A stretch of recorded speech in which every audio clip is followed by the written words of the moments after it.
اللہ تبارک و تعالی نے زمین بنانے کے بعد، آسمان بنانے کے بعد، کائنات کے ذرے ذرے کو بنانے کے بعد، پرندوں کو بنانے کے بعد، چرندوں کو بنانے کے بعد، سمندر کو بنانے کے بعد، کائنات کے ہر ایک ٹکڑے کو بنانے کے بعد اللہ تبارک و تعالی نے اگر کسی رشتے کو پیدا کیا تو وہ میاں اور بیوی کے رشتے کو پیدا کیا۔ جس رشتے کو پیدا فرمایا میاں بیوی کے رشتے کو پیدا کیا، اور سارے رشتے زمین پر بنے۔ کہاں بنے؟ زمین پر بنے سارے رشتے۔ ابا کا رشتہ زمین پر بنا، اماں کا رشتہ زمین پر بنا، بھائی کا رشتہ زمین پر بنا، بہن کا رشتہ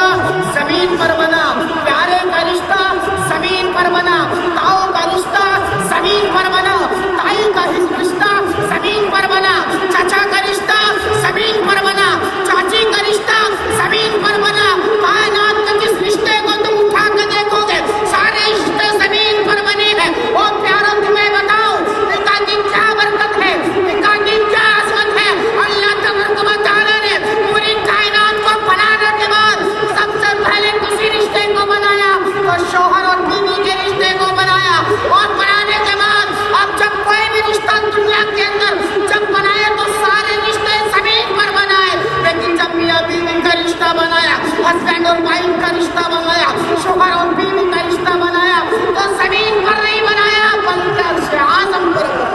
بنایا۔ کہاں بنایا؟ عرش اعظم پر بنایا۔ آپ کہیں گے مولانا صاحب کیسی بات کرتے ہیں، ابا کا رشتہ زمین پر بنتا ہے، اماں کا رشتہ زمین پر بنتا ہے، بھائی کا رشتہ زمین پر بنتا ہے، میاں کا رشتہ زمین پر بنتا ہے، سارے رشتے تو زمین پر بنتے ہیں، لیکن یہ رشتہ تم کیسے بتا رہے ہو؟ اب سنو یہ رشتہ آسمان پر کیسے بنا۔ اللہ تبارک و تعالیٰ نے جب حضرت آدم علیہ السلام کو پیدا فرمایا، پیدا فرمانے کے بعد جنت میں رکھ دیا، جنت میں رہنے کی اجازت دے دی۔ اب میرے رب نے فرمایا اے آدم جنت تمہارے لیے ہے، جنت کے اندر جو عیش و آرام ہے سب تمہارے لیے ہے، جنت کی جو عیش و آرام ہے ساری چیزیں تمہارے لیے ہے۔ لیکن پیارے ذرا غور تو کرو، حضرت آدم جنت میں ٹہل رہے ہیں، جنت کی غذائیں کھا رہے ہیں، ہر چیز کا مزہ لے رہے ہیں، لیکن رب سے عرض کرتے ہیں اے میرے مولا تیری جنت میں میرا دل نہیں لگتا، تیری جنت میں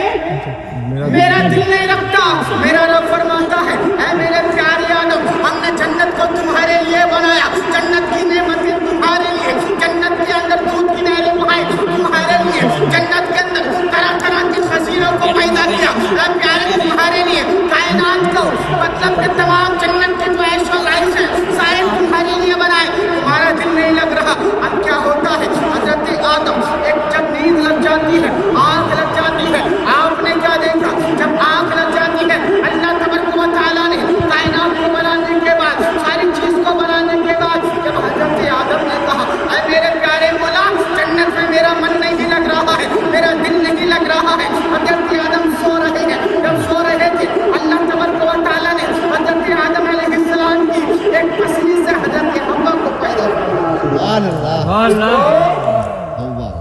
حضرت حوا کو جب حضرت آدم کی آنکھ کھلتی ہے، آنکھ کھلنے کے بعد کیا دیکھتے ہیں؟ کیا دیکھتے ہیں؟ ایک حسین کھڑی ہے، ایک خوبصورت کھڑی ہے، ایک نوجوان کھڑی ہے، کون ہے؟ حضرت آدم فرماتے ہیں اے پیاری تم ہو، بڑی خوبصورت ہو، بڑی پیاری ہو، بڑی حسین و جمیل ہو۔ حضرت آدم نے جب دیکھا ایک میری ہم شکل ہے، ایک میری طرح ہے، میرے ہاتھ ہے اس کے بھی ہاتھ ہے، میرا چہرہ ہے اس کا بھی چہرہ ہے، یہ ہے کون؟ آپ نے دیکھا، جب دیکھا تو ٹچ کرنا چاہا۔ کیا کرنا چاہا؟ ٹچ کرنا چاہا، چھونا چاہا۔ جب چھونے کو چاہا، چھونے کا من چاہا، جب ہاتھ بڑھایا تو رب فرماتا ہے آدم ابھی نہیں چھو سکتے۔ اب میرا رب فرماتا ہے آدم تم ابھی نہیں چھو سکتے۔ آدم عرض کرتے ہیں اے میرے پیارے آقا جنت کو میرے لیے بنایا، تمام عیش و آرام میرے لیے بنایا، تم نے اس کو بھی میرے لیے بنایا۔ حضرت آدم سے میرا رب فرماتا ہے آدم ابھی نہیں چھو سکتے، پہلے نکاح ہوگا اس کے بعد محل سبحان اللہ نکاح ہوا چھونا چاہا رب نے فرمایا نہیں چھو سکتے کیوں نہیں چھو سکتا ارے ابھی مہر ادا کرو وہ لوگ ایک جملہ کہہ کر کے جا رہا آپ پیچھے بھی کرتے ہیں شادی میں بڑے خرچ کرتے ہیں جب مہر کی بات آتی ہے تو کہتے ہیں لڑکا کمزور ہے حساب سے باندھ لینا اور لوگوں کو بتاؤ لڑکی کا صرف یہ حق ہوتا ہے آپ کو اس میں کوئی مسئلہ آپ کو کوئی دخل انداز کرنے کی ضرورت نہیں ہے بلکہ جو کی خوشی ہو اس خوشی سے باندھ دینا چاہیے اب حضرت آدم نے کہا مولا کیا مہر ادا کروں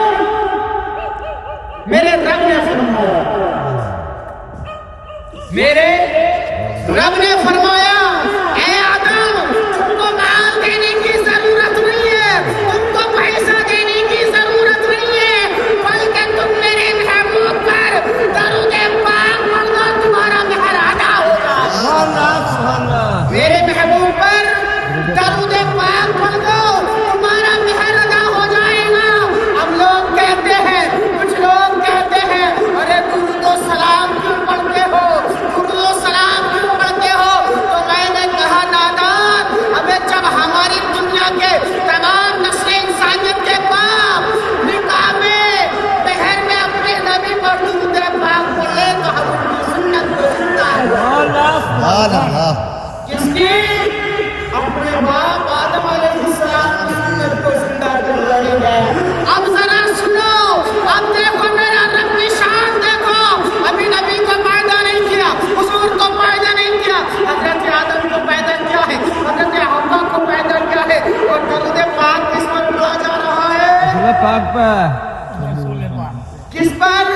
حضور پاک پر اور میرا رب قرآن میں فرماتا ہے وَرَفَعْنَا لَكَ ذِكْرَكَ اے محبوب ہم نے تمہارے ذکر کو بلند فرما دیا کیا بلند فرما دیا میرا رب فرماتا ہے اے محبوب جہاں میرا نام وہاں تیرا نام عرش پر میرا نام تو تیرا نام زمین پر میرا نام تو تیرا نام انجیل میں میرا نام تو تیرا نام زبور میں میرا نام تو تیرا نام توریت میں میرا نام تو تیرا نام کائنات کے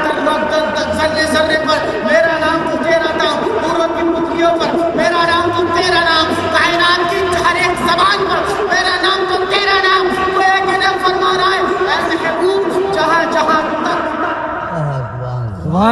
جہاں جہاں تک میری خدائی ہے اے میرے پیارے مصطفیٰ وہاں وہاں تک تیری مصطفیٰ ہے وہاں وہاں تک تیری مصطفیٰ ہے یہ شان ہے ہمارے تمہارے نبی کی میں نے ایک آیت کو پڑھا اللہ تعالیٰ ارشاد فرماتا ہے اِنَّا لِبَاسُ لَكُمْ وَأَنْتُمْ لِبَاسُ لَكُمْ مرد عورت کا لباس ہے اور عورت مرد کا لباس ہے اور اللہ کے پیغمبر فرماتے ہیں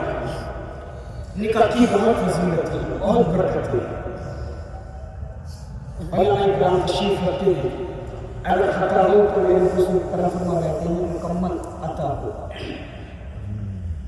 اللہ کے نبی بات کو کہ بتاؤں رسول اللہ صلی اللہ تعالی علیہ وسلم ارشاد فرماتے ہیں میں اگر ضرور کیا دو میں کسی جو جہاں رہتا ہے وہیں پر بیٹھیں بات سمجھ میں آ رہی ہے آپ کے بول رہے سبحان اللہ میں اگر کسی نکاح کو پسند کرتا ہوں تو میں اس کو پسند کرتا ہوں جس میں سب سے زیادہ کم خرچ کیا جائے جس میں کم خرچ کیا جائے آپ مجھے بتائیں شادی کا سیزن چل رہا ہے حضور کی کیا حدیث پاک ہے میں اس کو پسند کرتا ہوں جس میں سب سے کم خرچ کیا جائے اور آج ہم کیا کر رہے ہیں ایک دم الٹا ایک دم ڈیفینس آج اتنی مشکل ہم نے شادی کو نکاح کو کر دیا ہے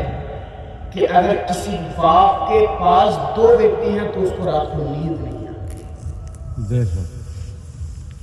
اس کا باپ ٹینشن میں رہتا ہے کہ شادی کروں گا کیسے نکاح کروں گا کیسے ہزاری بیٹی ہو تو آج کے آج بہت سے لوگ بہت زیادہ ٹائم نہیں ہے بہت کوشش کروں گا بہت کم سمے میں بہت کچھ پیغام دے کے چلا جاتا یہ اس کو عروج پر پہنچایا کس نے؟ ہمیں لوگوں نے پہنچایا۔ آج کوئی لڑکی پھانسی کر لگا کے مر جاتی ہے، کوئی غیر مسلموں کے ساتھ چلی جاتی ہے،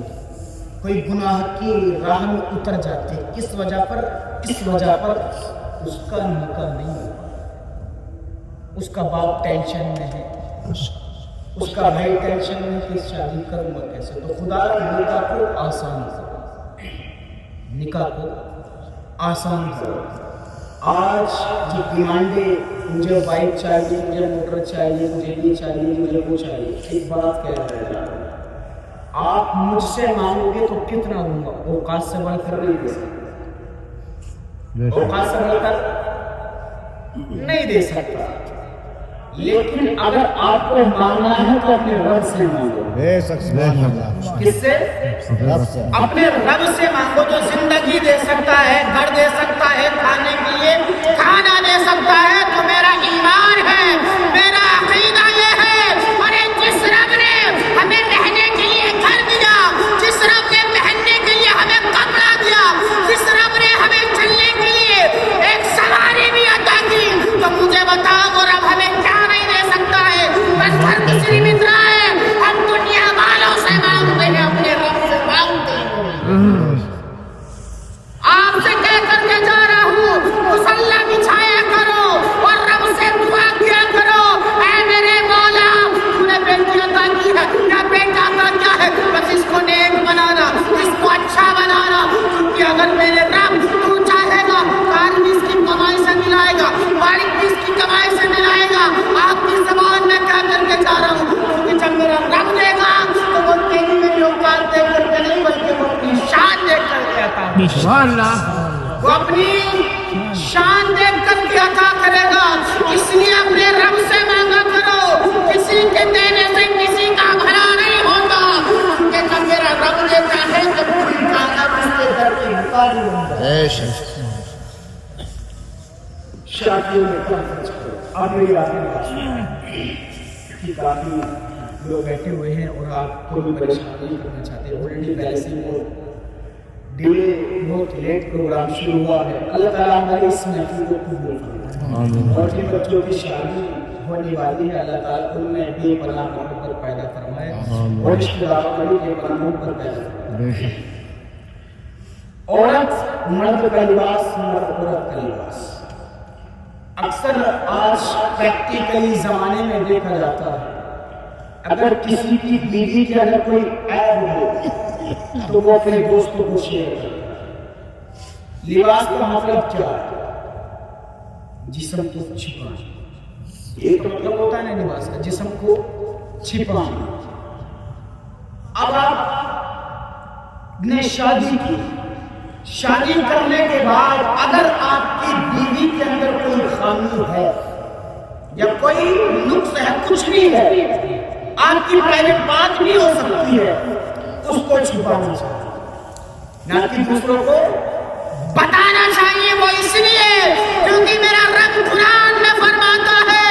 مرد عورت کا لباس ہے، عورت مرد کا لباس ہے۔ آج ہم نے دیکھا ہے کوئی بیوی اپنے شوہر کی کہیں جا کر کے برائی کرتی ہے، کوئی شوہر کہیں جا کر کے اپنی بیوی کی برائی کرتا ہے۔ وہ لوگوں دنیا کے اندر اگر کوئی اچھا رشتہ ہے، کوئی سب سے پیارا رشتہ ہے، وہ شوہر اور بیوی کا ہے۔ اس رشتے کو بدنام نہ کرو، اس رشتے کے اندر نقص نہ نکالو، بلکہ ایسا کیا کرو، اگر بیوی دیندار ہے تو اس کو چاہیے کہ وہ شوہر کو دیندار بنائے، اگر شوہر دیندار ہے اس کو چاہیے کہ وہ بیوی کو دیندار بنائے۔ وہ اس لیے کیونکہ اگر دونوں دیندار بنیں گے تو یہ رشتہ زمین تک نہیں بلکہ جنت تک چلے گا۔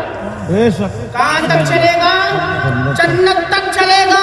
چونکہ میرے نبی فرماتے ہیں، آخری بات کر رہا ہوں، کل ایک بچے کی بارات اس گھر میں آ رہی ہے اور اس سے اگلے دن ایک بچے کی بارات جا رہی ہے۔ اللہ تعالیٰ سب کے کام اچھے سے نپٹوا دے۔ آپ آخری بات سنتے چلیں، میرے سرکار مدینہ حضور صلی اللہ تعالیٰ علیہ وسلم اپنی پیاری بیٹی فاطمہ الزہرا رضی اللہ تعالیٰ عنہا کی اپنی بیوی بیٹی بچی کی گھر سے وداعی کر رہے ہیں۔ حضرت علی سے نکاح ہو گیا ہے۔ میرے نبی فرماتے ہیں،